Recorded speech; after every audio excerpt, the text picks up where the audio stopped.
Kamusta po kayo? Bago po ang lahat, first things first. Ang pagbasa mula sa aklat ni Propeta Jeremias. Noong mga araw na iyon, sinabi sa akin ng Panginoon, "Magpakatatag ka, humayo ka at sabihin mo sa kanila ang lahat ng inuutos ko. Huwag kang matatakot sa kanila ngayon. Pag hindi ka sumunod sa akin, lalo kang matatakot kung naroon ka na sa kalagitnaan nila." Pakinggan mong mabuti ito, Jeremias. Ang bawat isa sa lupaing ito, ang mga hari ng Huda, ang mga pinuno, ang mga saserdote at ang buong bayan ay sasalungat sa iyo. Ngunit gagawin kitang sintibay ng isang lunsod na naliligid ng mga muog. Sintatag ng haliging bakal o pader na tanso. Hindi ka nila matatalo sapagkat ako ang mag-iingat sa iyo. Akong Panginoon ang nagsasabi nito. Ang salita ng Diyos. Salamat sa Diyos.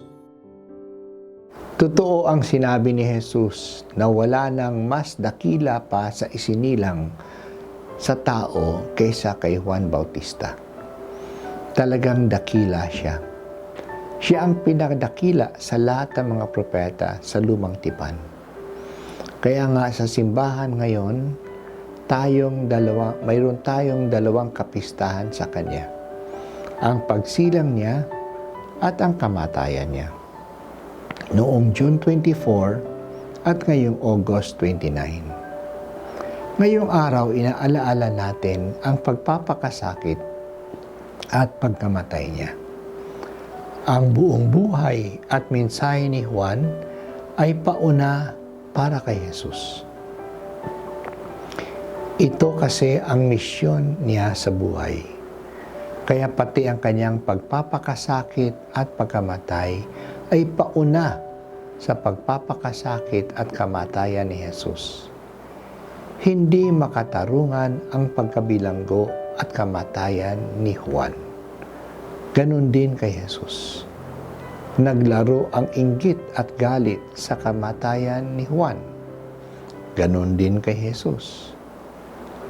Ang kahirapan at pagsalungat kay Juan ay nailarawan sa buhay ni Propeta Jeremias. Sinabi kay Jeremias noong tinawag siya ng Diyos na magpakakatag siya at huwag siyang matakot. Hindi tatanggapin ng mga tao at ng mga leaders ang kanyang mensahe.